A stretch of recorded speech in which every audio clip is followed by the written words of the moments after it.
Pnawn and a very good afternoon from Buckinghamshire. Matchday live on the road for the very first time this afternoon as Wrexham square up to second place Wycombe Wanderers. These two jousting for the second automatic promotion spot. They played out an outstanding game on the opening day of the season with Wrexham victorious by 3-2. A result of a similar magnitude this afternoon would do Phil Parkinson's side the world of good as they look to bounce back from disappointment up the road at Reading in midweek. This one set to be an epic clash as Wrexham begin their last 10 matches. Andy Morell and Mia Roberts are enjoying the Wycombe sunshine alongside me. Lovely to see you both in Buckinghamshire. Mia, you were at Reading in midweek where things didn't go right. It's a very similar journey that the players have made back down here today and a chance to put it right against high-flying Wycombe. Yeah, like you say, things didn't go right. I thought it was just one of those days really where no player really stood out. I think Ryan Longman probably was the only one who came on and looked to make that instant sort of impact when obviously they went down to 10 men. But it was just one of those days, and this is going to happen in the run-in now with 10 games to go. We're not probably going to win every single game. Points are going to be dropped by us and those around us as well. So it's all about how you react, and Wrexham have become very, very good at reacting, and that's what you've got to do when you're in a position like this. Andy, apart from the disappointment at Reading midweek, 4 wins consecutively on the road before that game, so the away form had improved significantly, but it'll need to be good against a Wycombe side who've only been beaten once here in their last 16 league games. Yeah, tricky opponent, right?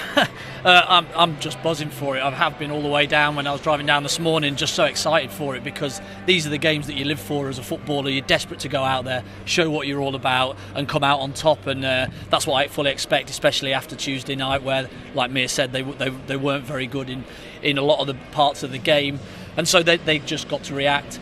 Come out fighting, get on the front foot. I talk about it so often, but make that first tackle, get us on that front foot. Let's play Sam Smith in behind them, turn them round, and let's go for them and see where it takes us. Well, Phil Parkinson has made 3 alterations to the starting 11 beaten at Reading in midweek. Let's have a look now at where those adjustments have been made. And you'll see the man on the screen there, Lewis Brunt, makes his first start in a League One fixture for 2.5 months. He comes in for Tom O'Connor and will play in the left centre-back role. O'Connor drops to the bench. So Okonkwo in goal, Cleworth, O'Connell and Brunt, the back 3. Ryan Longman comes in for Ryan Barnett, who's not in the 18. James McLean switches back to left wing back with Sev Ravan dropping out. Matty James partnered by the returning George Dobson and Ollie Rathbone in central midfield, and again Sam Smith and Jay Rodriguez will be paired up front. On the bench, Jacob Mendy steps up, as does Elliot Lee. So Lee again involved as he looks to get himself back to his very best post his injury. And one key piece of Wycombe Wanderers team news, they make just one change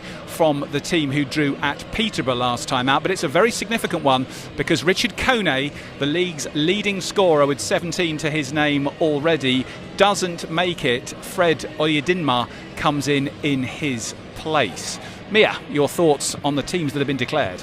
Yeah, I think obviously, first of all, the Wycombe change is obviously massive boost for us, and I think that'll give that change room an extra little boost. Coming into it, he was the one. We really focused on, in terms of research and stuff, looking at his goal scoring output and just his overall play. I just think he's just a real complete striker at such a young age already, and there's a reason why there seems to be a lot of big clubs sort of sniffing around at the moment after him. So that's a real plus. But from a Wrexham point of view, I think it's good that we have made some a few changes and have brought that freshness in. Obviously, Wycombe didn't play in the week. We did play on that Tuesday night, so that's good to see. And I think Lewis Brunt, I think Tom O'Connor's probably a little unlucky, really. I think since he's come in, he's done well and has looked quite solid. But then Lewis Brunt, we know how good he was when he got his opportunity, so he'll be open to come in and do the same again. Andy, any further reflections on the Wrexham adjustments?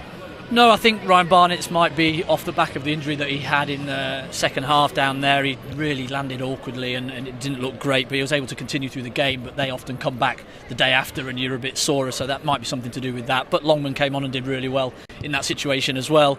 I just think the freshness, the legs in there, Dobson coming back into the central midfield will help, especially away from home. So yeah, I think they're sticking with the two strikers. There's a lot of talk about them not scoring, etc. But I think it's going to come good. The more they play with each other, the more that they'll gel, and the more that they just need a goal, especially Jay Rodriguez, and hopefully Sam Smith can get another one as well.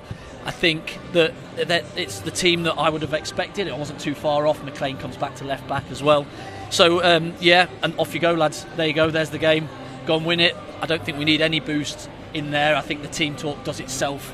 But Kone on top not playing will be a little icing on the cake, if you like. Definitely a boost. Well, we'll get more into the game ahead with Phil Parkinson in just a moment. We caught up with him a few minutes ago. But before we do that, it is definitely worth marking this particular day, because many, many years ago on this particular date, arguably Wrexham's greatest ever player was a key man in the news, because Tommy Bamford, a player who starred for Wrexham, signed on this day 96 years ago. He moved on at the end of his highly successful time with the club to Manchester United, but a goal-scoring record second to none in his time in North Wales. The Bamford Suite, of course, named after him in the main stand. And Andy, to score that number of goals for the club over such a long time frame puts Bamford, really, when you look at goal scorers at this club, in a class of his own. Yeah, his numbers are insane, aren't they? You know, and that's why you get a suite named after you, because he was so good. And he went on to Man United, like you said before, and just had an incredible career. But goals, wow, what a phenomenal guy in front of that net. And yeah, well up there. He's got to be one of the best players that Wrexham have ever had, just off numbers alone. But his play, seeing some of the foot, all that sort of stuff, just great. You know what I mean? He's just a pure finisher, and yeah, thoroughly great signing. Won't it be interesting if we wind the clock forward 96 years to see if any of the current Wrexham squad might be looked back on in years to come with similar reverence. Well, as I mentioned a couple of minutes ago, we did have the chance to catch up with Wrexham manager Phil Parkinson not long before we came on air, and I had the opportunity as ever to get his thoughts looking into this game. Phil, welcome to Wycombe. Is it fair to say this is the biggest game of the season so far? Yeah, I think that's a fair statement. Stage of the season, position of both teams in the league, etc. Now then, 3 changes from the team that started in midweek. Returns for Ryan Longman, for George Dobson, and also for Lewis Brunt. Just talk us through your thinking. Yeah, Longy's got a bit of freshness back in his legs. I felt after the run game he fatigued quite a lot. Was cramping up towards the end, came on, did well, so comes back in. Dobbo equally has recovered from his ankle injury and he's ready to take his place. And Brunty, comes back in, a bit of freshness at the back, and also offers us good athleticism against a pacey front three. Of the 3 starters who've made way, Phil, only Tom O'Connor makes the bench, so no Ryan Barnett or Seb Revan. What's the story behind Ryan and Seb? Yeah, I think Barney had that bad challenge on him second half, and he's damaged his ankle ligaments. The extent of that we're not sure. Seb, minor ankle problem. He's doing some straight line running today, and I expect him to train next week. But with Jacob available on the bench, it wasn't worth taking the risk with Seb, obviously with Barney's injury in mind as well. Having had the chance to sit down and maybe watch the Reading game back, what were your reflections on how it went in midweek? Yeah, more or less what I said after the game. We didn't do enough ourselves, but there was very little in the game in the first period, and the penalty kind of changed the game. We came back into it probably unlucky not to get a goal back, but we can do better. We know that in all areas of the game, and sometimes you get performances like that. There's been times where you're not at your best, but we still get something out of the game. Tuesday it wasn't to be. We've reflected on that, and we move on to today's game. And of course 16 points from the last 8 games, so although Tuesday was a setback, it's a team that's still in good form. Yeah, exactly. We're in a good vein of form, and we come into this game knowing that next week's a free week, so it's the first opportunity next week to to give the lads a bit of a breather. So it's all out today. It really is. It's one of those days that nothing can be left out there on the pitch.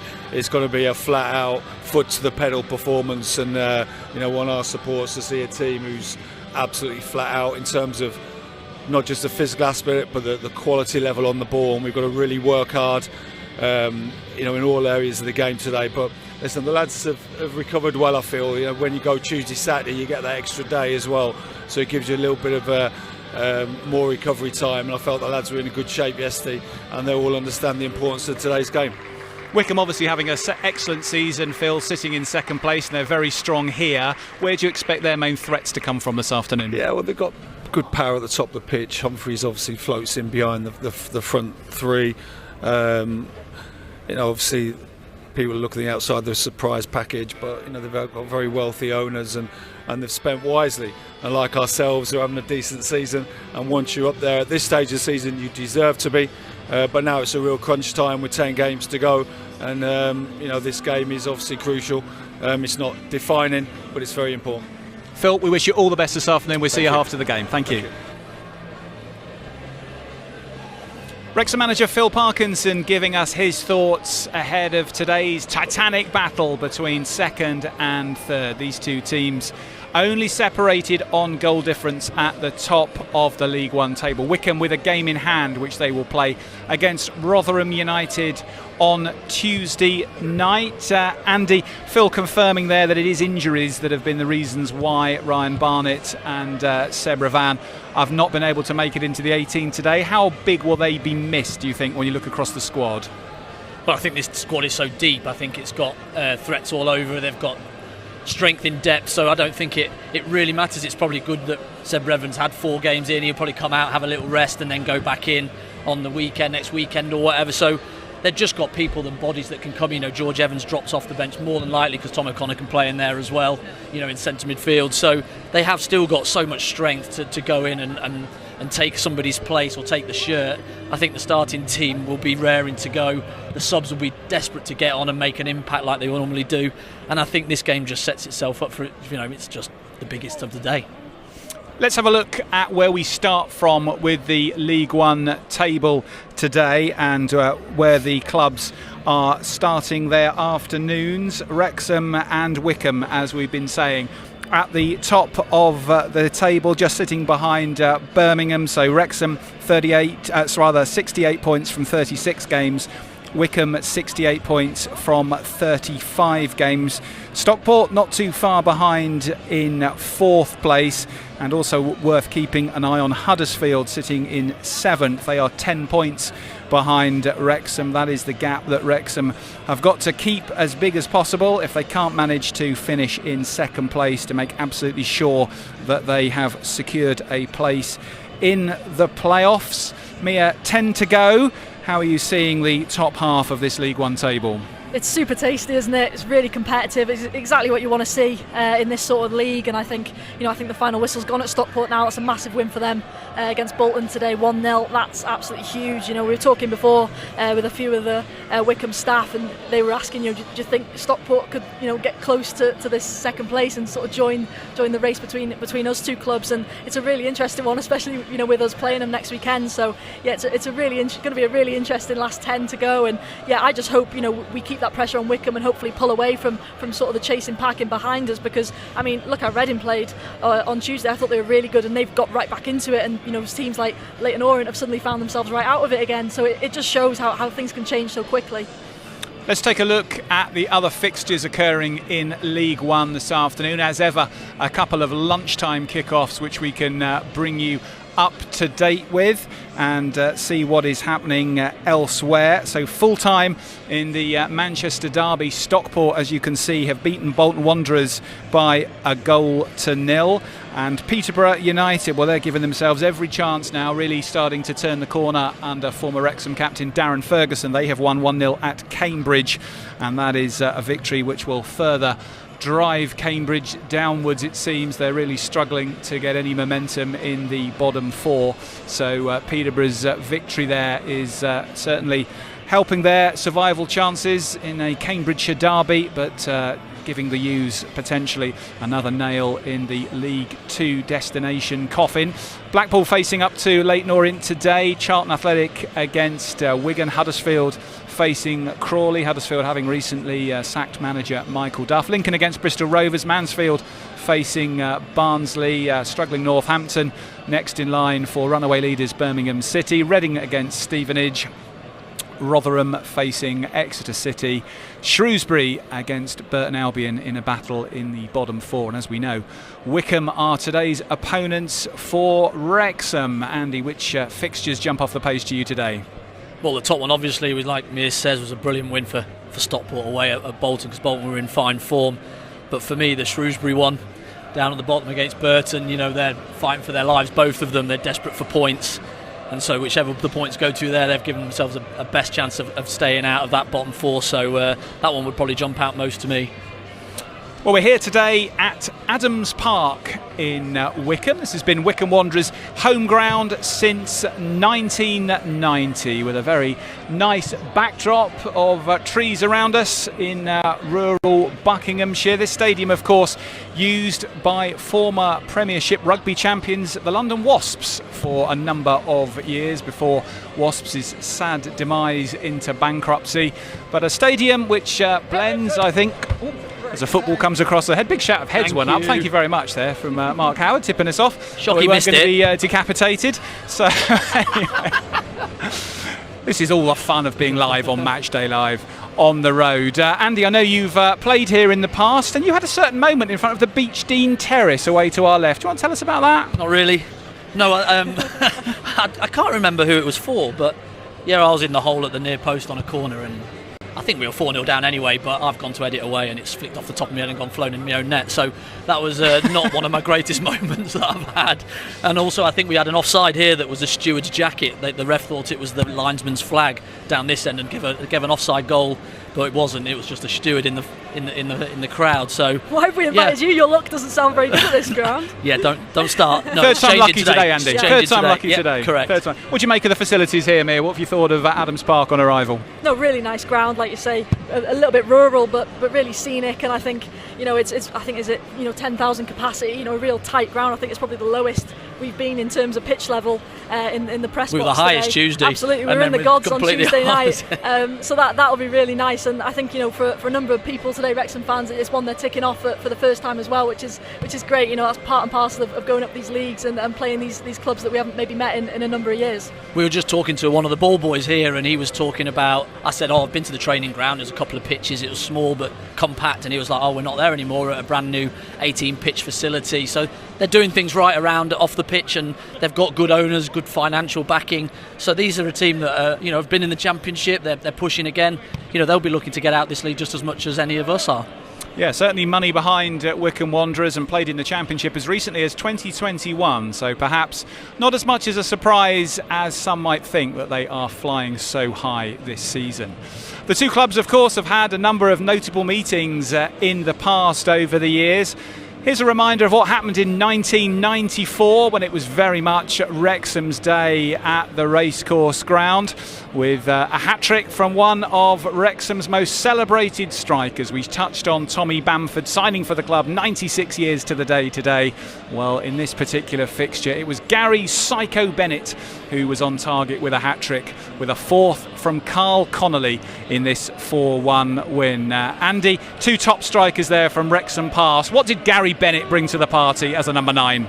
Well, I think he brought nothing to training by all accounts. I just missed him in my first spell here, but he did nothing during the week. He was very, very relaxed, didn't try a leg in training, but you knew on match day he'd come, and he obviously had the ring roll of Chester behind him and playing for them and local rivals, and just scored, again, ridiculous numbers of goals that he scored, and he was that proper predator in front of goal. He'd be the one in the box just tapping it in. He didn't score brilliant goals, amazing strikes or anything like that, but he was always in the right place at the right time, and that's exactly what you want from your strikers.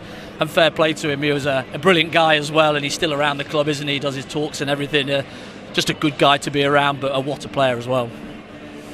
These two sides, of course, locked horns much more recently than 31 years ago on the very first afternoon of the season in the sunshine at the Stoke Kairas. We were treated to one of the best games of the season so far. Wrexham beating Wycombe Wanderers by 3-2 on that occasion. Here's a reminder of how that game went, and one or two of these goals are rather special.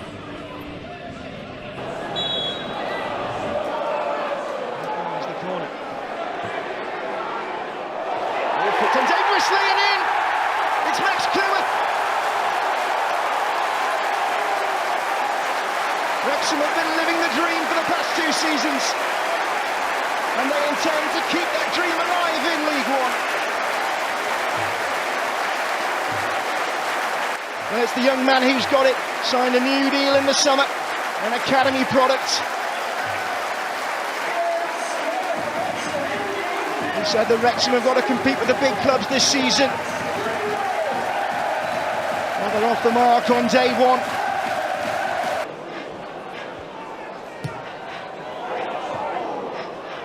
Swinger was again aimed at that pocket of red shirts, but defensive intervention was timely. Here's Elliot Lee looking up to Palmer and Marriott. Oh, it's a beautiful Wrexham goal. A team effort, but it's Marriott's name that will be on the score sheet, and so it should be, because it was capped up in style. And this is what they've done to teams over 3 levels now. Lee's initial ball, the flick on from Palmer, the finish from Marriott. It's exquisite. And he was waiting for it, wasn't he? And Wycombe were just passengers.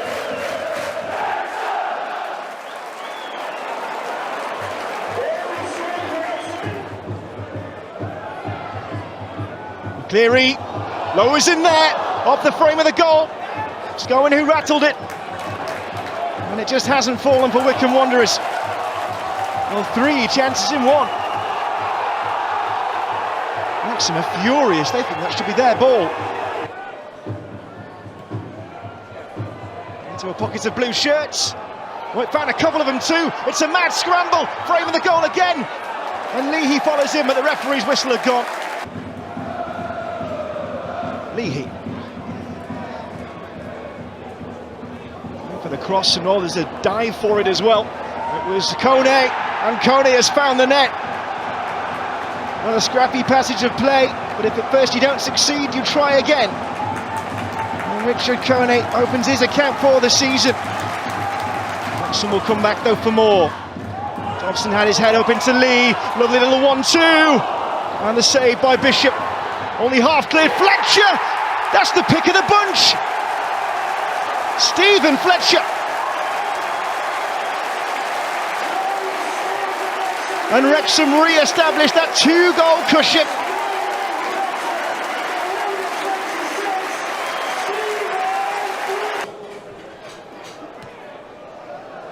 Goalkeeper staying put for this one. And maybe that proved to be a mistake, because Sam Vokes has only been on the pitch a couple of minutes, and already he's got a goal.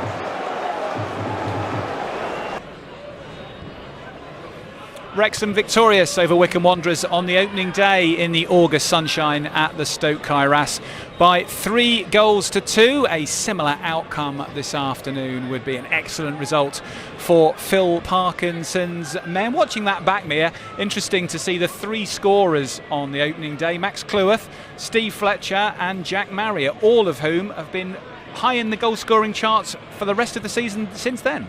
Yeah, they've all been really big players for us, haven't they, so far this season? And I think, obviously, you think of that game and your head immediately goes to that Jack Marriott wonder goal, which the volley, for me is still probably goal of the season. You know, you think? Yeah. Unbelievable. The technique, the quality of it is superb. But then also looking at what that did for Max as well. You know, him getting that goal early on. You know, obviously top goal scorer for us this season as well. So it's a really great game to look back on, I think, for me. You know, I feel like this season's gone so quick, and that was just a great start to the season. No one really knew what to expect from the team, and they went out there and did something really special against what can be seen now as a Wycombe side who are very strong. My particular recollection of the afternoon, Mia, was the pace of the game. I know it's August and you've got a perfect pitch and everybody's fresh, the conditions are so good for flowing football, but it was the first time, I think, that I really thought to myself, wow, League One is a significant step up from League Two in the overall quality, but particularly the speed of the game. Yeah, and I think that's something that showed. We didn't look nervous or scared. Sometimes teams who come up, you sort of don't know what to expect of jumping the leagues. Obviously, us being a team as well who've done that consecutively. So that was something I was really impressed with, that sort of bravery and confidence in ourselves to come out against a big side in Wycombe Wanderers and put on the performance we did that day. And, hopefully same result today. And Andy, just finally in this area, Max Cleworth's goal-scoring prowess. It's so important, isn't it, when a team are struggling for goals in the final third, that a goal-scoring centre-back is part of the mix. We've seen it in previous years with Aaron Hayden and others going back in time, but a crucial weapon to have. Yeah, absolutely, and he hadn't scored before this time last year, had he? No, first one at Colchester away. Yeah. And then he's just gone on form, and that belief has come into him that every time he goes up, he's going to go and make a difference in the opposition's box. But we haven't had Jack Marriott scoring goals like he was at the start of the season. We haven't had one of those since he got injured, really. And that's what we're looking for now, is for one of them to step up and start to take that mantle and start finishing some of these chances that we're getting to make us win more games. Well, as Andy mentions, goals were again elusive in midweek for Wrexham. They made the long journey down to face Reading, but returned to North Wales empty-handed. Now has got Revan available on the corner of the box, feeds him, Revan pulls it back, and it's squared on by Rathbone. Ball ricochets into the box and it's only half cleared, and a driven shot by Smith is blocked. There's a second attempt and the keeper stumbled but managed to get up. He made an easy save look difficult, despite the fact they've played some very nice football. Oh, it's a big interception by James. Poor ball by Brefa. Wrexham have players up the pitch here. Smith beats his man, driving on, helps it to Rodriguez, back to Smith, who'll hit this. Good block. And the ricochet doesn't quite fall for him. Cross to O'Connor, down the line, just putting a bit of pressure on Revan there, who loses out, and Nibs is brilliantly to feed it to the edge of the chance to shoot, and it's blocked by Cleworth. Offside flag against Ehia Basherman anyway. McLean, chance to take on a Brefa, hits the goal line, delivers to the far post, great ball, Barnett drives it, oh, and it's over the bar, corner. Clip the ball long, and Revan's beaten in the air by Campbell. Oh, and O'Connell's beaten to it, he's given a penalty. Now, I just don't think is he put a leg in? I mean, who initiates the contact on that? O'Connell also arguing it's outside the box. Just the angle, right-footed, hits it and scores, and Conquo deceived by Nibs' move and guessed the wrong way. Cutting inside, tidy on the ball, finds the other inverted fullback, Brefa. And it's turned nicely round the corner. This is a good move. Wing lays it on, and now he can hit this, and he scores! And that is a lovely move and a very, very well taken goal by Wing. So free kick, and again, Reading taking their time. Referee's blown his whistle to tell him to get on with it. And Strickland leaves it for his goalkeeper. Now, is this a red card for Pereira? It's going to be a yellow, isn't it, for Strickland? Although often it's the player who steps up who gets. He's already been booked. So he's been booked, right? Well, I mean, how stupid is that? Incredible, huh? And Reading are complaining, but they've been so obvious in their time wasting, and now they've got a serious penalty as a result of it. Sacrificial lamb. And I remember walking in the changing rooms. Go on.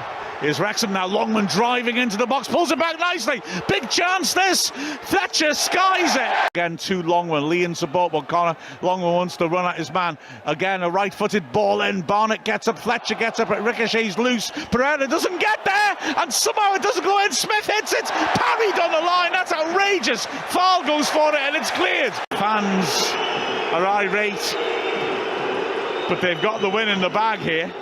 Long diagonal by Cleworth. Fletcher and Farl go for the same ball. Farl flicks it on, and listen to that cheer as the final whistle blows. See if you can weave in one here and there, mate. That would be great, just to show we can do it.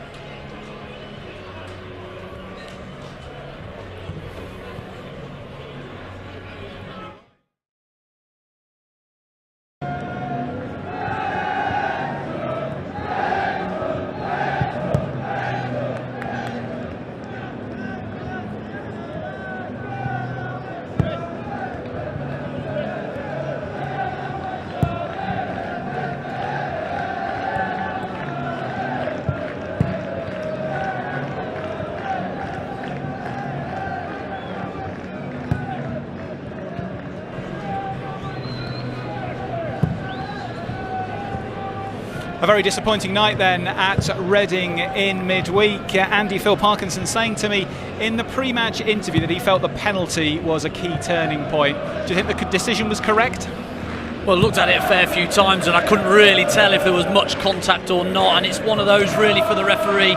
It's a difficult angle for him to see if there is contact, but also player does really well. He's the one that gets the toe to it first. He's the one that initiates the contact, if you like, and goes down. It's one of those, you don't like them against you, but you want them for you. So I think 50-50, I think it was a turning point in the game. They certainly brightened Reading up from that point, but it could have gone either way, definitely. Mia, not a huge number of positives from Tuesday, I think it's fair to say, but one of them perhaps Ryan Longman's performance off the bench, coming on at left wing back rather than the right wing back role he'll take today. How important is his versatility, do you think, to this squad? Super important. I think obviously seeing someone like Sebra come in last few weeks and do well, it's brilliant, but for me Ryan Longman's got that just extra little bit of quality, and I think he's not quite hit the heights he would have wanted to just yet, but you can see the potential, it's there. I think for me that sort of dream would be to have him on the left and Ryan Barnett maybe on the right, because just the attacking threat that you then have with them two is incredible really, and yeah, I thought he came on and did really well Tuesday night in a game that wasn't easy to come into. I know obviously Reading went down to 10, so it gave him maybe a little bit more space and time, but he looked like he was the one who was going to make a difference in that game. It's probably unlucky not to come away with an assist or two. The Wrexham fans in excellent voice over our shoulders behind the goal, giving their team a really big cheer as they finish their pre-match warm-up and head down the tunnel. Well, this week, as always on Matchday Live, I had the chance to catch up with a former player who'd represented both Wrexham and today's opposition. This player moved from Wrexham to Wycombe Wanderers, where unfortunately his promising career was cut short by injury. But he'd had some days in the sun for both clubs before then. I caught up with Craig Falconbridge. Craig, thank you very much for making time to join us on Matchday Live today as two of your former clubs face one another. Your time at Wrexham began in 1999. You'd originally come through at Coventry City in their youth academy. It had a couple of loan spells at Dunfermline and Hull, but then really got settled in North Wales when Brian Flynn brought you to the club after a trial. Tell us about your early steps into becoming a Wrexham player. Yeah, so as you rightly put, I was on trial at Dunfermline, and then I went to Hull, and I played Wrexham in a cup game, and I did okay. It wasn't amazing, but I did okay, I think, and that's where I came onto the radar with Brian Flynn and Kev Reeves. And that season ended, and I was looking for a club, and Wrexham came around and said, "Do you want to come on trial?" So I ended up in North Wales on my own, packed my bags on my own, and arrived. And there was a number of us. There's quite a few players that had come in at that period. Players like Paul Barrett and Kevin did, and I think Dave Lowe arrived at that time as well. So there's quite a few of us that had sort of landed at the same time. And yeah, it was. We were given an opportunity to earn our stripes. Now then, you arrive in North Wales, not knowing the area. Whereabouts did you live? So I was put up in a pub, probably a mile down the road from the training ground. It's like a cute little sort of village pub. So yeah, I was there. Again, it was all brand new, didn't know what to expect. So it was kind of go in, and, I'm allowed to have a bit of food or whatever it is. I've never really been away from home on my own.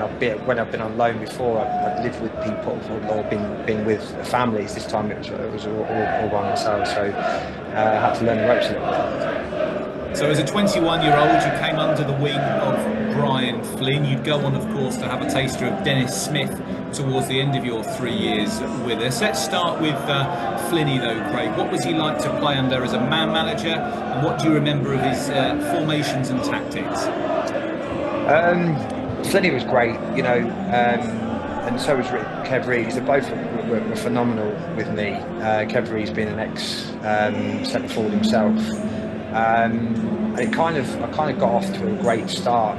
We went and played a pre-season friendlies over in Ireland, and I just remember playing in one game.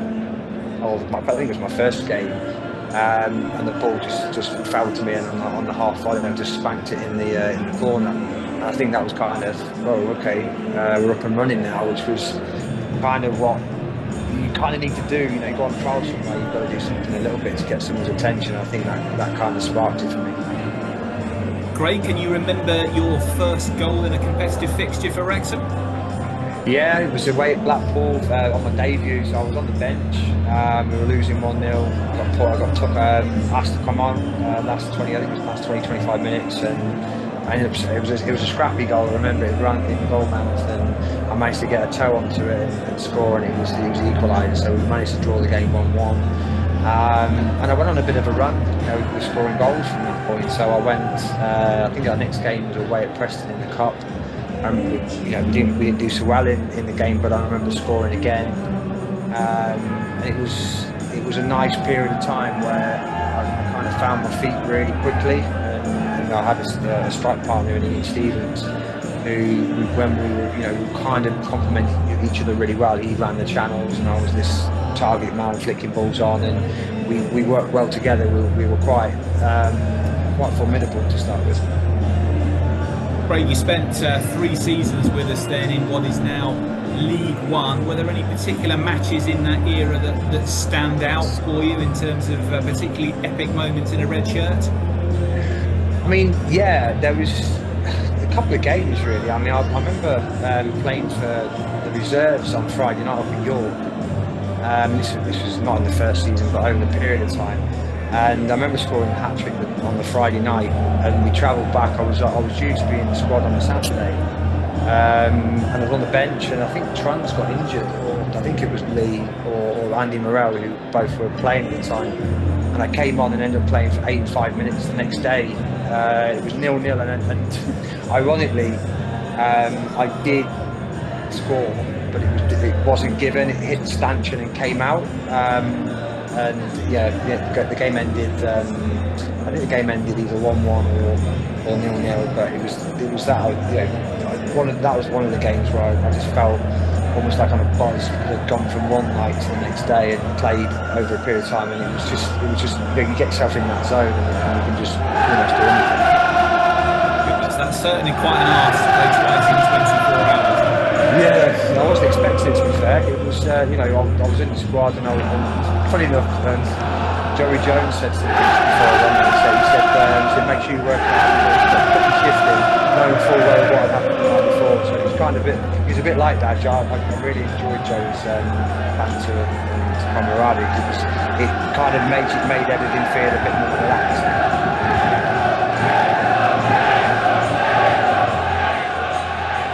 Craig Falconbridge, who represented both of today's clubs. Andy, you had a connection with Craig, although a slightly unusual one. No, we spent a lot of time off the pitch with each other when we were just in our downtime, played snooker, darts, etc. Just generally messing around.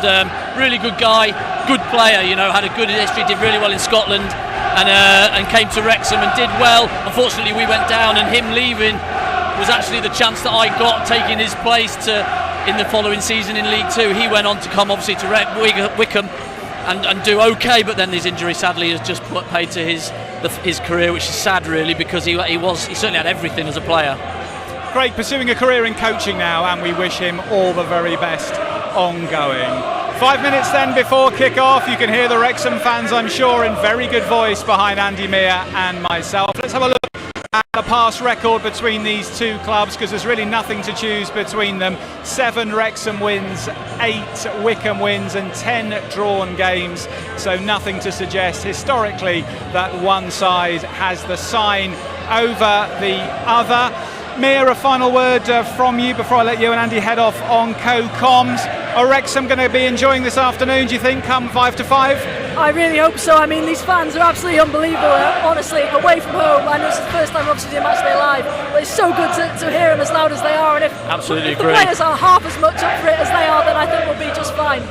Andy Meir will let you head off on commentary. We'll see you later on. If you haven't sorted your iFollow pass for this afternoon's game, you still can. Head to wrexhamafc.co.uk/live and you will see the audio and video options. We're going to be back here, same link on YouTube at half-time with the details of the opening 45 minutes and the half-time analysis, and then back again at the end at full-time to get reaction from the Wrexham camp.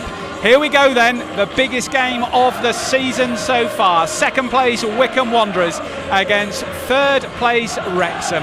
Can Phil Parkinson's side make it another memorable trip on the road? Or will Mike Dodds' men have too many questions which Wrexham can't answer here in Buckinghamshire? We'll give you the half-time report in around about 45 minutes. We'll see you then.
Associate match sponsor, Home Green Mortgages. Ladies and gentlemen, get behind the wall today. Give it everything. on and off the pitch. Come on, you Blues!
Welcome back to Matchday Live, half-time here at Adams Park in Buckinghamshire. It's Wycombe Wanderers 0, Wrexham 0. A first half of few chances in the sunshine, plenty of endeavour, lots of battles in the middle of the park, but chances at a premium for both sides, and the ones that we have had could only probably go in the category of half or maybe even quarter chances. From a Wrexham perspective, Jay Rodriguez had an early looping header which was easy for Will Norris. Ryan Longman has got forward a couple of times on the right hand side and put dangerous looking crosses in, but no end product from them. Wrexham struggling to find fluency really, and to really play with the kind of composure that might be required to unlock a Wycombe defence who have only conceded 3 goals in the last 11 hours of football. At the other end, Arthur Okonkwo has been required on a couple of occasions, although on neither of those was he seriously extended. Fred Onyedinma having an early header which he comfortably saved, and Dan Udo using his quick feet to get a left foot shot away, which again was easy for Okonkwo. But apart from that, it's been a game where both sides have struggled to really turn the screw on the other. Mia Roberts and Andy Morrell have been on commentary. Mia, that was a tough half to watch really, in terms of quality and in terms of clear chances. Very few on show. Yeah, absolutely agree, and you just feel like that one moment of quality will come, and that could just be the difference in this game. And I think, from a Wrexham point of view, we spoke about how good these fans have sounded at the start of the game. We just haven't given them anything really to get off their seats and sing about, which is a real shame, because I feel like obviously Wycombe losing Kone today, you just feel like they're not necessarily there for the taking, but it's a massive opportunity for us to really go for them a little bit. So hopefully in the second half we can do that. But yeah, I just think particularly in the middle of the park, it's just been really scrappy, and then that hasn't helped by, we said it on comms, we're quite deep at times, and it just means those gaps are just too big, and we're not able to jump on that second ball and really attack Wycombe with any real pace or power. Andy, what's missing?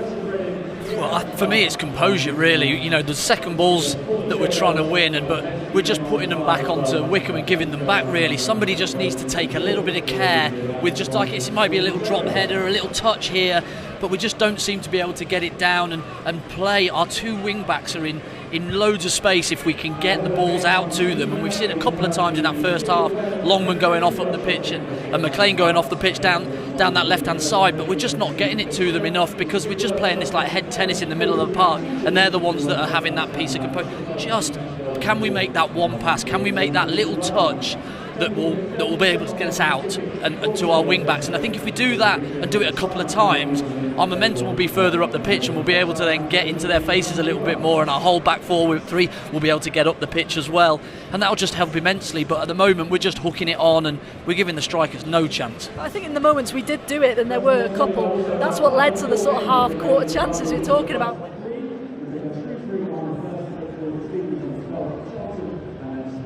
Certainly a need for a little bit more composure in the second half from a Wrexham point of view. Let's have a look around the division at the latest scores this afternoon. 2 results from earlier today. Stockport County winning the Manchester Derby at Bolton Wanderers, an excellent win for Dave Challoner's men, who of course come to the racecourse next weekend.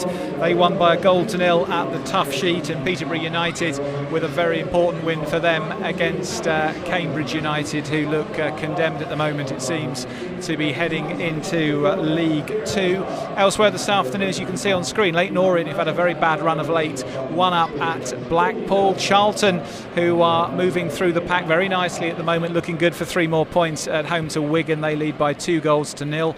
Look at that for a bit of a new manager bounce under John Worthington at Huddersfield. 4 up at the break against Crawley Town. Huddersfield, a team who couldn't buy a goal, let alone a win, until very recently, and rattling 4 in there in the first half. Lincoln leading Bristol Rovers by 1-0. Mansfield fighting their way away from potential danger, looking good again, a goal up against Barnsley. Northampton holding runaway leaders Birmingham, all square between Reading and Stevenage. Rotherham leading struggling Exeter, and in the battle of 2 of the basement clubs, it's all square at the Crowd Meadow. Shrewsbury 0, Burton Albion 0. Talk about new managerial bounce at Huddersfield, Andy. That's some statement. But it's just mad, isn't it, how something like that can happen. You don't go scoring a goal for a month or 2, and then they get rid of one person at the top, and does that free up the players that are in the changing room? I don't know, but they've just gone out and smashed Crawley in that first half, 4-0. How does that happen? I just don't get it. I just do not get it. That's what we ask you to answer, Andy, having been in those managerial shoes. But it's the same players, whether they tweak the tactics or something, or whether he's saying just something a bit different to the players, just to freshen their minds up. Because last week when we played them, they couldn't see the wood for the trees in front of goal, really. But they've just gone out, and maybe that is it, that they just needed that freshen up, and they've certainly got it. And well, that is a result. Yeah, I think we massively underestimate the power of the sort of mental side of the game still. Obviously it's growing, but you can see in a result like that, something that as little as changing one man in charge, suddenly these players who look like they really low on confidence, particularly in front of goal at home as well, and four already in that first half, it just goes to show the sort of confidence that impact that it has on players and how it can improve their ability. And whilst we're talking, Mia, about change and what can trigger it, what do you think Phil needs to be doing in this second half to try and get a better Wrexham performance as the players return to the pitch? Just get your thoughts quickly. Yeah, I think we've said it, we've touched on it a bit already. Can we just get that ball down, get that extra touch, and find that pass into feet? That's something just at times. Yes, it's not always going to be on. Sometimes you do have to go long, but it's not the percentage ball at all today. The 2-back-2 for Wycombe are massive, and Sam Smith is getting absolutely bullied up top, and it's just not the percentage one at all. So can we try and find into feet, like Andy says, Ryan Longman, James McLean got so much space outside. Can Ollie Rathbone and Matty James really show their quality on the ball and find them? I'd just like Rodriguez to play a bit higher, play up top, play 2 up. That's where he's got all his goals from, the joy he's had in his career. Let's go and play 2 up front. When we play this formation, you've got enough bodies behind it to be able to have 2 strikers stay up there. Yes, 1 in, 1 off, but not right back helping out too much. Andy Meir, thank you very much. Andy and Meir will go and resume commentary now with Mark Griffiths over on iFollow. Players out for the second half, then come back to us at full time to see how this one plays out. The Wrexham fans over my shoulder have come in good voice and in good numbers.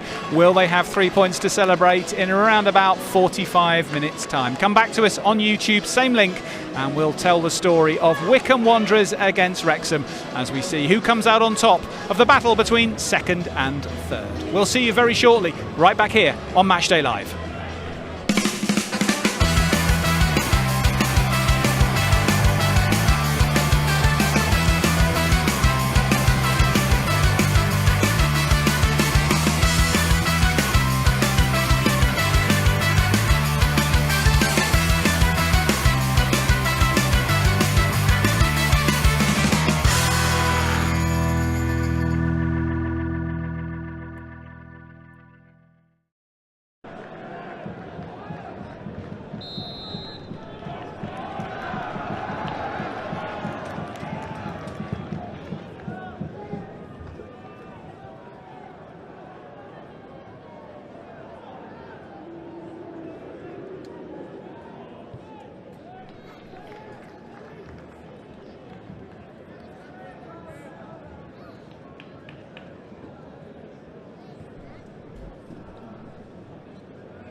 go.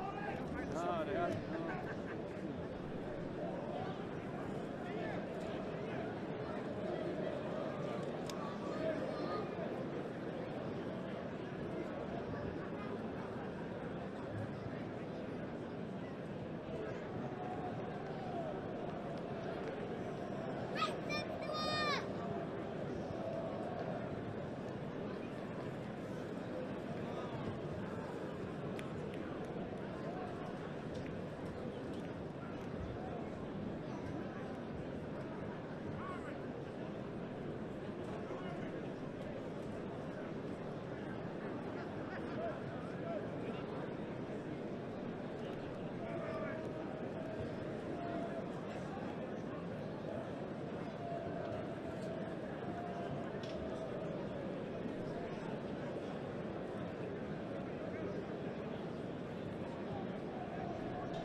Ladies and gentlemen, further to the pitch for a period of time while the competition is progressing over in the away stands. As I return to the changing room, we will come back and update as soon as we have more information.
Thank you.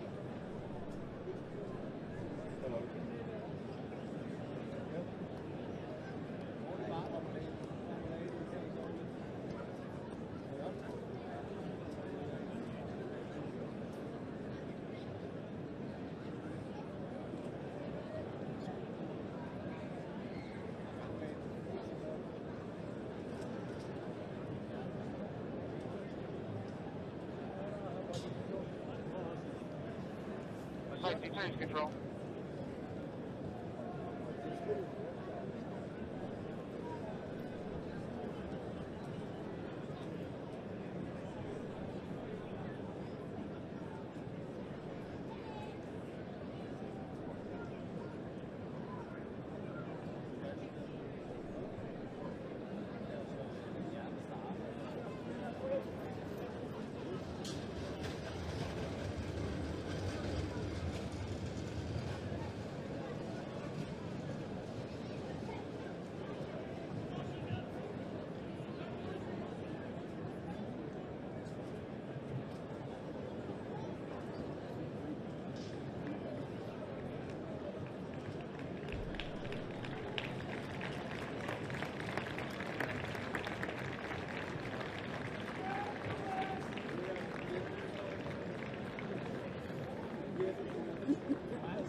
Please, any supporters to leave the stadium, keep the area behind your waist stand clear to enable ambulances to attend to the patient in that far corner. So if you are leaving the stadium, please do allow a pathway for an ambulance behind your waist stand. Thank you.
Ladies and gentlemen, thank you for your continued patience and understanding. The verdict has now been cleared and the patient is on the way to hospital.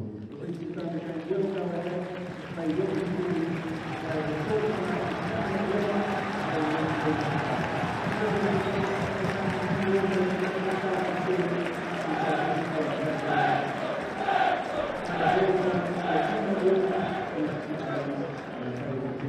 Thank you again for your patience and understanding.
22, that's 17:22 in just about 4 minutes time. Thank you for your very patience and understanding.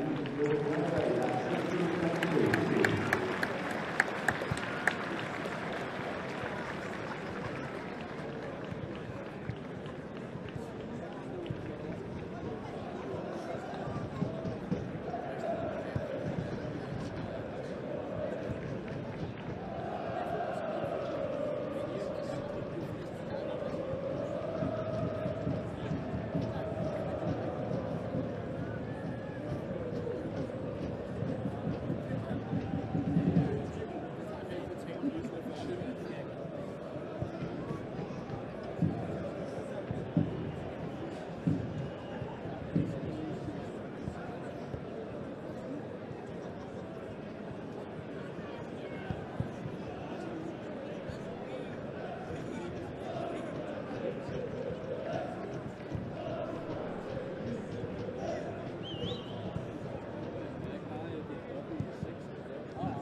Second up top, replacement 12, Gareth Cleary. And coming on in place, number 9, Sam Rhodes.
Good afternoon from Adams Park. It has been a roller coaster of emotions for Wrexham fans this afternoon, but they have won this match against Wycombe Wanderers by 1-0. Sam Smith proving the difference between the two sides after a 45-minute delay due to a medical incident at the Wrexham end of the ground. Before we talk further about the game and the victory, it is important first and foremost to wish the very best to the Wrexham fan who was taken away to hospital after extensive treatment by the medical teams on site here at Adams Park. We wish them all the very best for their recovery in the coming days, and we would like to put on record our thanks to all involved at Wycombe Wanderers for their excellent support in that period of time, and a lovely gesture by the Wycombe players when we restarted the match to come and clap the Wrexham fans before the warm-ups continued. The game. Wrexham have beaten Wycombe Wanderers and go second in League One. Sam Smith with a rasping volley a couple of minutes after the resumption in the 79th minute. The difference between the two sides. Arthur Okonkwo had to make two of the very best saves you'll see from him this season in this final segment of the match. We restarted for the last quarter of an hour, and there was plenty of incident in that final part of the game, but Okonkwo, aided by some clearances from his teammates, kept the Wrexham goal intact, and Smith's left foot volley into the top corner proved the difference between the teams as Wrexham make it 5 wins from 6 on the road. Andy Morrell. Well, we could have come for the last 13 minutes, because I felt that the game was a shake hands and it's a 0-0 and we'll go home, and both teams would be relatively happy with that. But when they came out after the incident, the game just lit. The chance, clearance off the line, we had a chance, it went back the other end, it was end-to-end stuff, and it just looked like one team wanted to win the game. And then that little bit of quality, Mia mentioned it at half-time about a moment happening, and it was on Sam Smith. A little bit of care from Stephen Fletcher with his knockdown, which I was talking about at half-time, and he just sweet as volley, hits it straight right through the middle of the back of the ball and into the far corner, and a brilliant goal worthy of winning any game. Mia, the first half was largely forgettable, as we said at half-time, but the second half had improved a bit between the 45th and 75th minutes when we had the break in the game. Smith had hit the post earlier, he'd looked a threat all afternoon, but that finish really showed the quality. And when you look at why you sign a player for big money in a January transfer window, it's for moments like that. Absolutely, suddenly it's all just worth it, isn't it? And yeah, I thought, he had that chance, hit the post, and then he just seemed to come alive. I mean, we talked about it, at half-time and before the game. He has been feeding off scraps. He works so hard, works his socks off, Sam Smith. And, I think you see it on that goal, the absolute joy he has and what that means to him, the confidence that gives him. I mean, the strike is sweet as a nut, isn't it? And just how important that moment is, exactly. In a game like that, to just take it away from a team that are going really well and your rivals, that moment is so important. As much as anything, we respond. Crucial moment in the race for second place in this league, and Sam Smith running straight across to the area of Wrexham fans where the medical incident occurred to celebrate his goal, which was a really classy gesture. And Smith, as Mia said, had looked an increasing threat as the game had worn on, but Andy, I completely agree with you. It's such an unusual circumstance, isn't it, for players to have a break like that, 45 minutes. They've got to come back out, warm up for 10 minutes, and then Wrexham are actually defending a corner straight away, which almost led to a goal. Really unusual circumstances. Have you ever had to do that as a player? Not for that long, no. We've been taken off for an incident and then you have to come back on, but I've never had one for 45 minutes. And then, there's so many factors around it that you have to take into account of whether you play the rest of the game. Do you say shake hands and done at that time? I don't really know the rules around it to make the decision. Very rarely you'd have to finish it, we'll have to come back and finish it. But first and foremost, the priority is the incident, obviously, and that's been dealt with so well, and you said in the start of that, a brilliant piece. And so to come out but have to go straight into picking up your man and defending a corner, that's really, really weird and off it. And you saw that if you're not on it, they score. And I think we were talking, we didn't quite make it out whether it was Fletcher or Owen O'Connell, or it was a great save from Okonkwo, which clears it, but it doesn't really matter. It stayed out of our net, which was the most important thing. And then James Berry with an opportunity a couple of minutes after that, after Sam Smith had scored, and a terrific save from Okonkwo, Mia. And just as much for Arthur as the outfield players, mentally switching off then switching back on again, to be able to make 2 saves like that back to back, as important really as Smith's volley. Yeah, he shows his worth in today's game for me, Arthur. I thought he was brilliant, and had a few questions asked of him fairly recently. I think, obviously had that injury earlier on in the season, then came back in, sort of was in and out with Mark Howard as well. So he's, for me, he's really asserted his dominance again today and shown that he could be the difference. In the running now, these players, they have to step up and hit higher levels than they usually do, and that's the difference. Obviously a lot of people will talk about that Sam Smith goal, but for me that's equally as important. Well, Arthur for the save at Bolton, remember when it was 0-0 and he had a save late on, nothing to do really in the game, and makes a save. That to me is so important and shows what keepers are like, their focus. It's so important that they might not be needed for majority of the game, but those one moment that you do, that you're up for it. And I think he's back to his best now. I think those last couple of games his kicking's better, and just his whole round game has just come up, and it takes time to come back from an injury like the one he's had. 2 penalty shouts in the second half before we had the break, Mia. One where Sam Smith went down under a challenge in the penalty area. Phil was sprinting out of his technical area at that one, and then one not given at the other end. Lewis Brunt jumping, possible handball. Neither penalty given by referee Ben Speedy. Did you think either of them were a good case? Lewis Brunt one I haven't seen back properly, so can't really comment too much on that one, but yeah, the Sam Smith one, there's a definite shove. I think it was Lowe, the defender, on him. He's got eyes on the ball. I think it'd be a really difficult one for the referee to give in full honesty, but if the game finishes 0-0, I might have changed my opinion on that and I might be saying something else. It probably gets given on the pitch. He has one that's very similar that he gets pushed and you get a free kick for, but if it's in the box, it's a harsh one to give. The bar goes higher, doesn't it? The bar goes higher. Let's have a look at the scores around League One today, because of course most matches had finished a good bit before this one concluded in the spring sunshine at Adams Park. There were a couple as usual, as we have on a Saturday lunchtime, of early kickoffs. We saw those games earlier, wins for Stockport and for Peterborough United. Leighton Orient winning, goodness me, if people are saying there's only one Morel. Have you paid those people? Dad, you get home, mate. Goodness gracious, whatever next. Blackpool 1, Leighton Orient 2. Good win for the O's there. They're trying to get going again after a rotten run. 2-1 win for Charlton Athletic against 2-1 win for Charlton Athletic against Wigan Athletic. Andy, give us a wave. Goodness me, you've paid these people a lot of money. Huddersfield 5, Crawley Town 1. What a victory that is. We talked at half time that the Terriers were 4 to the good at the break. They have won that game by 5-1. Lincoln 5, Bristol Rovers 0. So Lincoln City also finding goals easy to come by at Sinsel Bank this afternoon. Mansfield beating Barnsley by 2-1. A rare win for Nigel Clough's side as they start to move back towards the sanctuary of mid-table. Northampton and Birmingham all square, so no win for Chris Davis's men over at Sixfields. Reading and Stevenage also drawing, as did Rotherham and Exeter. And Shrewsbury Town, it's looking bleaker and bleaker for Gareth Ainsworth's side, losing to Burton Albion, who will have hope still that they might be able to get out of the bottom 4. So 2-0 win for Burton Albion. Let's see what all that means for the League One table, as Wrexham's 5th win in 6 away games takes them above Wycombe Wanderers into second place.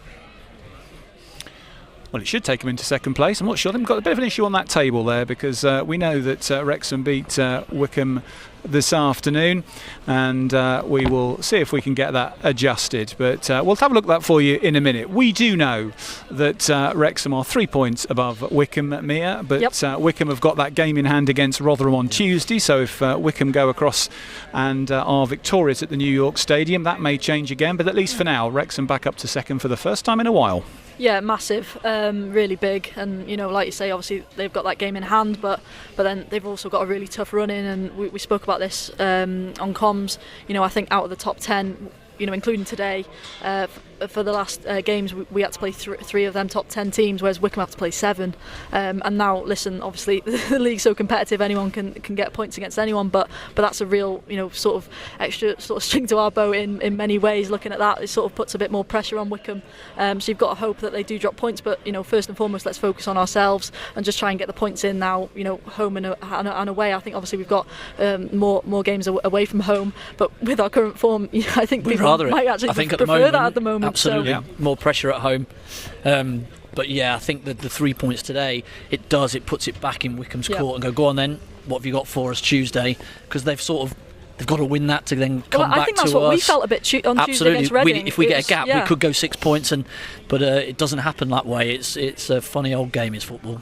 I've heard that once or twice, yes. There's certainly still a lot of games to go. Wrexham still with 9 more after today. That will begin against Stockport County in very good form under Dave Challoner, are next in town for Wrexham. Next Saturday we'll be back here, of course, for Matchday Live then, and then Phil Parkinson's side making the long trip to Exeter City on the 29th as they head down to struggling Exeter, so a long journey to come the week after. But long journeys, Mia, well, they were a bit of a worry in the first half of the season, but you've won 5 games out of 6 on the road. You're going to be feeling pretty confident if you get on that Wrexham team coach to head to Exeter. Yeah, absolutely. And listen, I think if you really go deep into detail in terms of analysing performances, then maybe you look at it and you're still critiquing some areas, absolutely, but you're getting results, and at this time of the season that's the absolute first and foremost thing you're looking for. So I think Phil again will be so happy that they've got over the line in what today was a massive game, which I agree with Andy. I think at one point you were thinking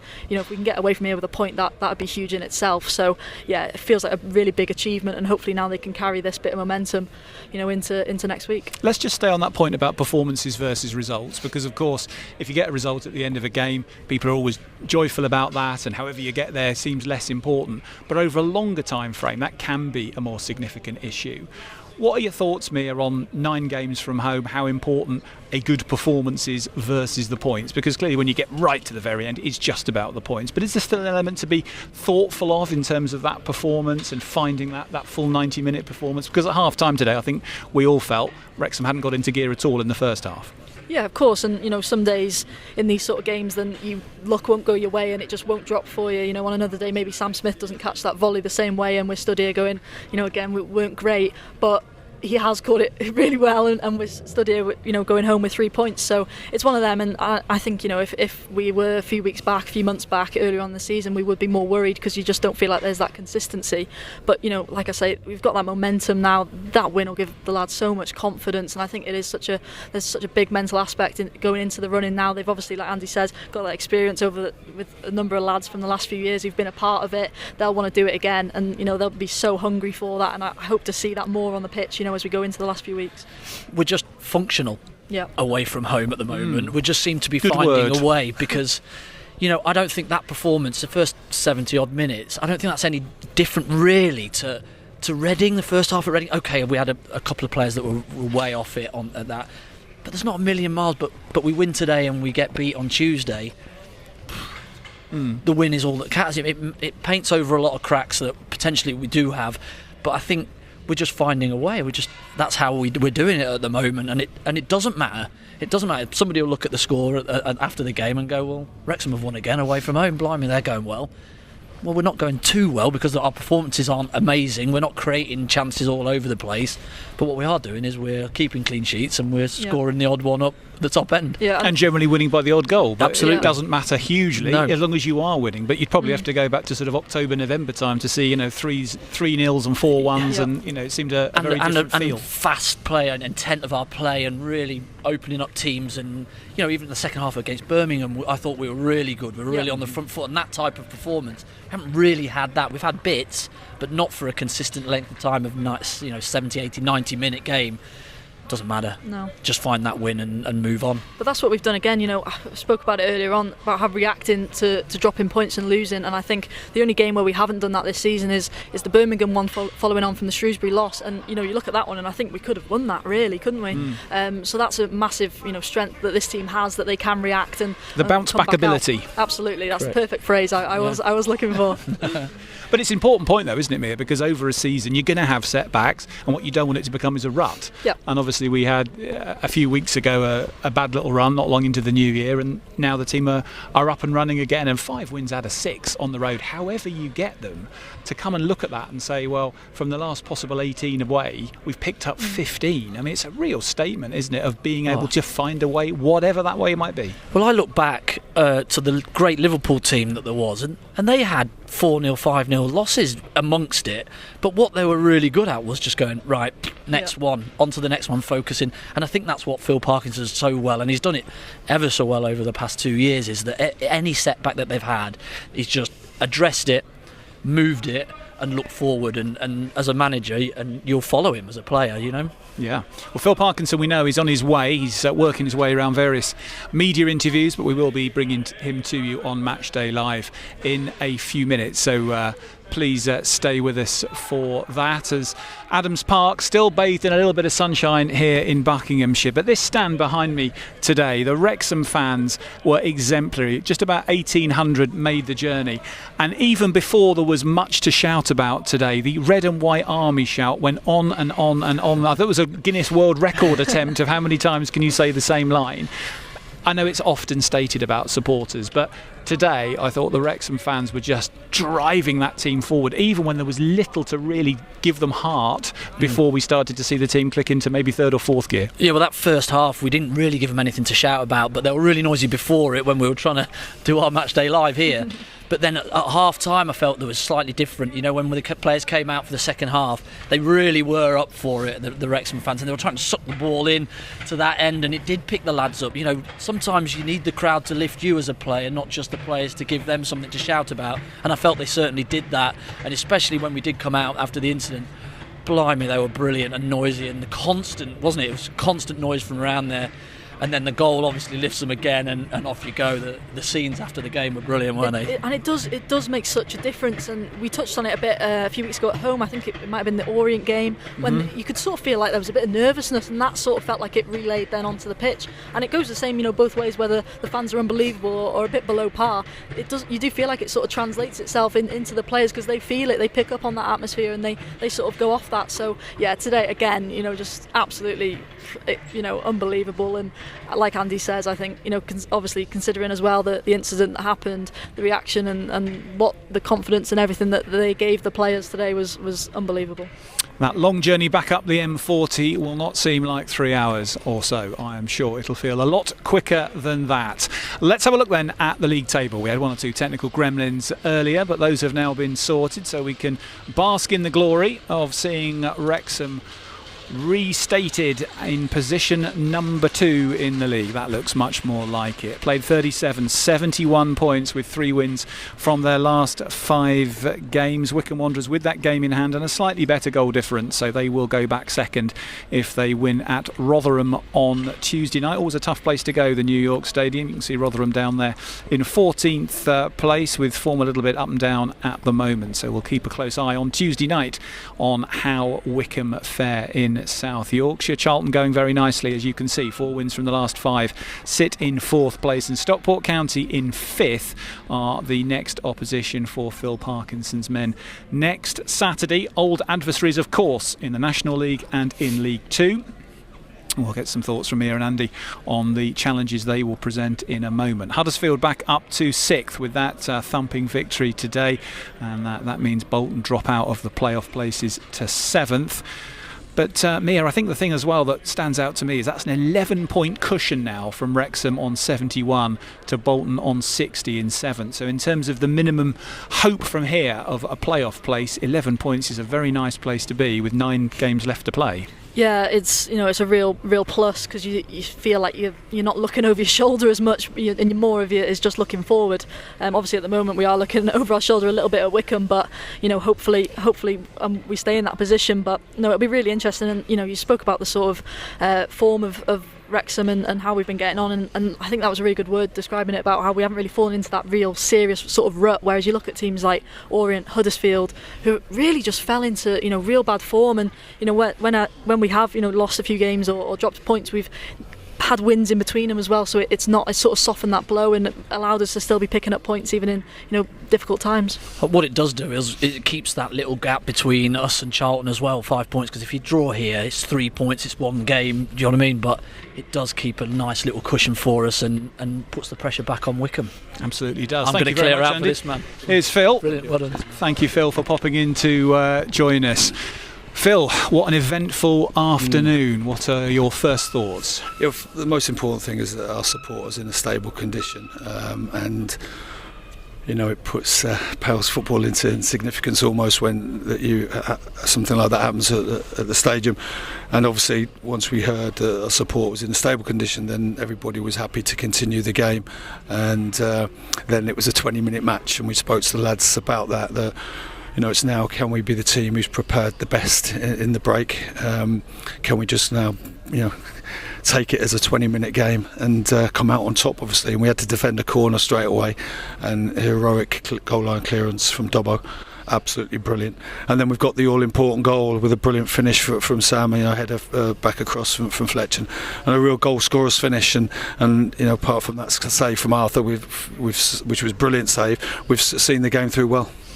When the players went back out, Phil, after that long delay, the fact you were going to immediately be facing a corner, what were some of your messages to them as they left the dressing room? Well, we had a good chat. Once we knew we were going back out, we sat them down and had a chat. Obviously, the organisation of the corner, but obviously, when you've had to wait that long, there is an element of nervousness about that. And the lads want a header, and it's a brilliant clearance from Dobbo. Key moment, really key moment for us that. But I spoke to the lads before about doing it for our supporters as well, because if you're behind the goal as well and you're close to what happened, then that is really traumatic. And the supporters have been brilliant for us as well throughout the game. And it was important that we said, come on lads, let's do it for our supporters in this last 20 minutes, and the lads certainly did that. The whole feel of the game in that last 20-minute segment, Phil, really felt quite different to much of the first part of the match, didn't it?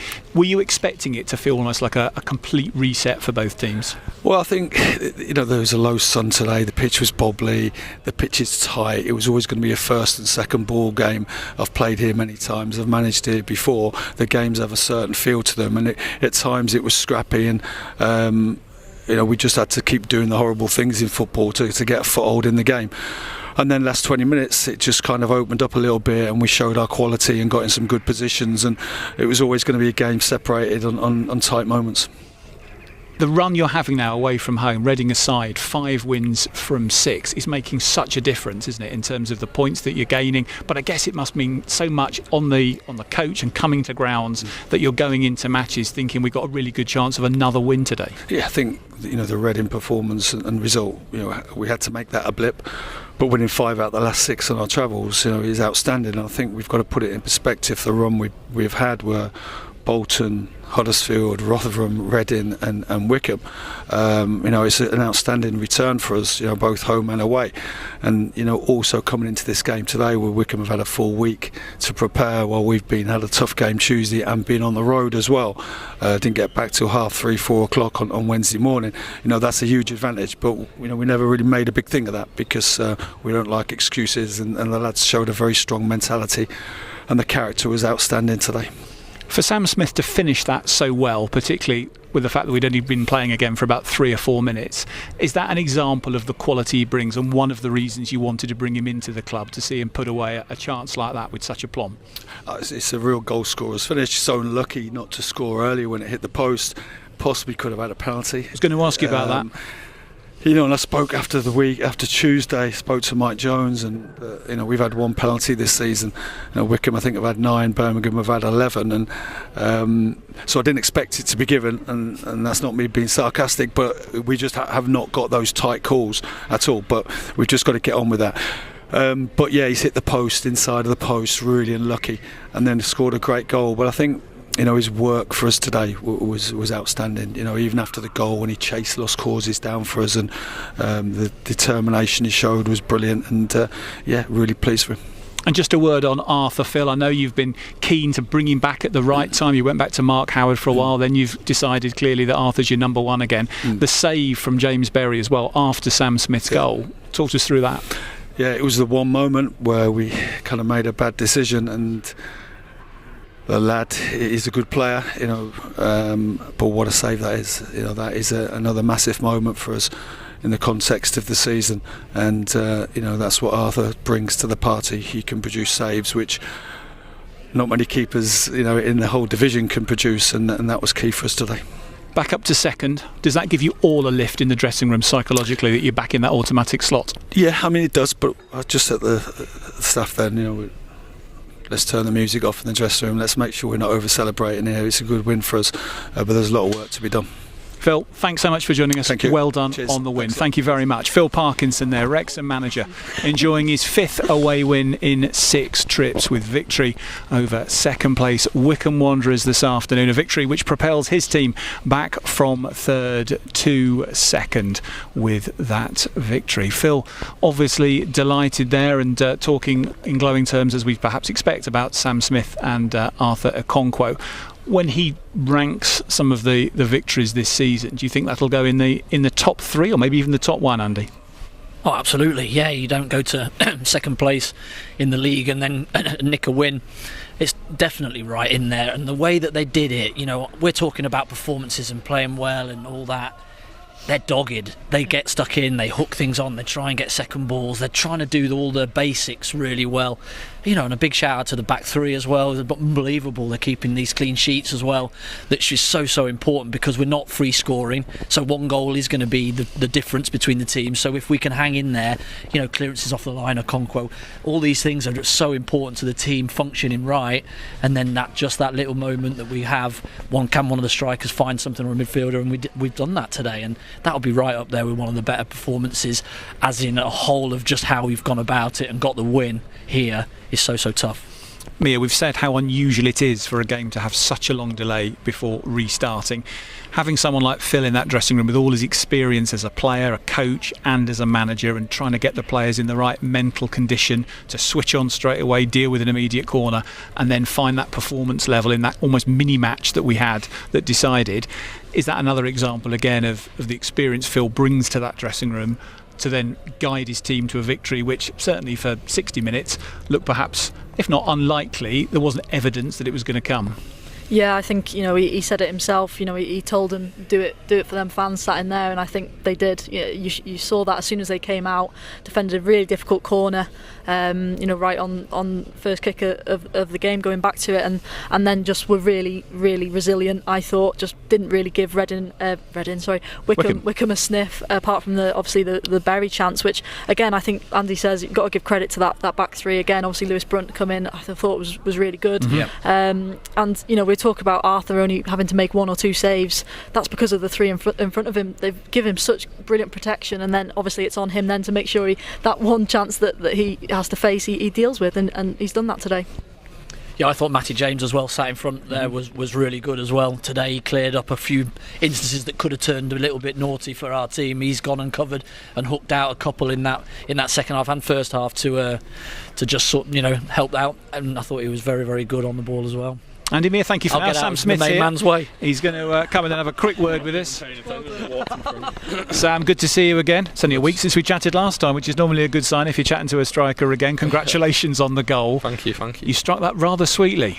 Yeah, I knew when Fletch comes on he causes all sorts of problems up there, and I've been chatting to him throughout the weeks trying to get advice off him, and he's just told me that stick near him and try and get around him because things will fall. And as soon as he set it in the air, I enjoy hitting volleys, and I've caught that one of my sweetest. I thought it was a lovely touch that you ran straight over to the area where there'd been the incident in the crowd, Sam. How difficult was it for you and all the rest of the players to stay focused in that period when it wasn't clear what the outcome was and whether we were going to continue the game again? Yeah, it's horrible. I think it puts things into perspective. We all love football, we love watching it, we love playing it, and when something like that happens and it doesn't matter if it's their fans or our fans, it's not nice to see. And I think the emotion from everyone, we've heard that they're in a stable condition, so we're all happy about that, and hopefully when they see the result it puts a smile on the face. But yeah, to celebrate with the fans like that, they were unbelievable today, and we've got 9 games left, and all we can ask is them to carry on doing what they've been doing.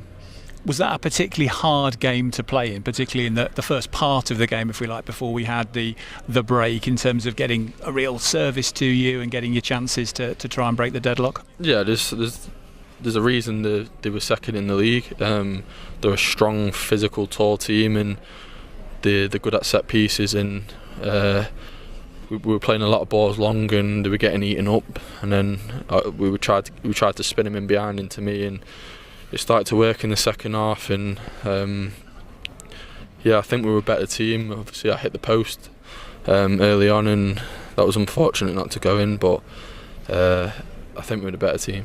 Perfect. Well, Sam, thanks for the perspective today. Thanks for coming to join us on Matchday Live. Well done on your third for the club, and we'll see you for Stockport next Saturday. Thank you. Thank you very much. Sam Smith, Wrexham's hero today here at Adams Park after his rasping left foot volley just after our resumption in the 78th minute. Proved the difference between the two promotion rivals, and he's starting to find his gear now with his third for the club. Yeah, well, I've spoken about this before, about we need somebody to step up and start scoring some goals for us, and the way he took that and the one last week, like we said, just through the keeper's legs, he just seems to have that knack of being in the right place at the right time, and fortunately we've managed to bring him into the club, and he started his career here really well, and hopefully, and he looks a player as well. He makes, even if he's not scoring, he's making tough for the defence. They know they've been in a game when they've played against him, because he's non-stop, and he gets his chance that hits the post off the back of just being pure aggressive against the two centre halves. So I think he's been a brilliant addition for us, and long may it continue. I hope he scores a shed load of goals moving forward to the end of the season. And so say all of us. Mere Stockport next Saturday. Rivals, of course, of Wrexham for the last two seasons. Here we go again. Yeah. What sort of threat do you expect Dave Challoner's team are going to bring? Yeah, them again. I think they've obviously shown their quality and maybe gone under the radar a little bit this season. There's obviously the step up, and they've been very good. And I look back at that, obviously reverse fixture at their place, and they just really ran the show that day. Really, I think. Obviously I'd still had Louis Barry involved as well. Obviously a lot of people, I think, thought losing him would derail them, but it really hasn't. They've shown their quality, the quality that's throughout their side. So another real tough task. But I think last season when they came back to our place, we got the win over them, didn't we? So hopefully if we can do the same again, then that'll put us in a real good position. Here's hoping that Wrexham can prevail. Andy Meir, thank you very much. Safe travels home to you both, and we'll see you, of course, next Saturday. So, an eventful afternoon here in Buckinghamshire. An afternoon where football was put into perspective, and Wrexham were able to respond to difficult circumstances by finding a way to win. We hope very much that the fan who was taken ill today continues to recover well. We will, of course, keep you updated through the club's channels as we hear more news in coming days. But if there was one perfect present to try and aid their recovery, then Sam Smith's volley and 3 precious points could certainly be that. Wrexham up to second place in the table then. Stockport come next Saturday. Diolch am wylio from all of us here in Buckinghamshire. Good night.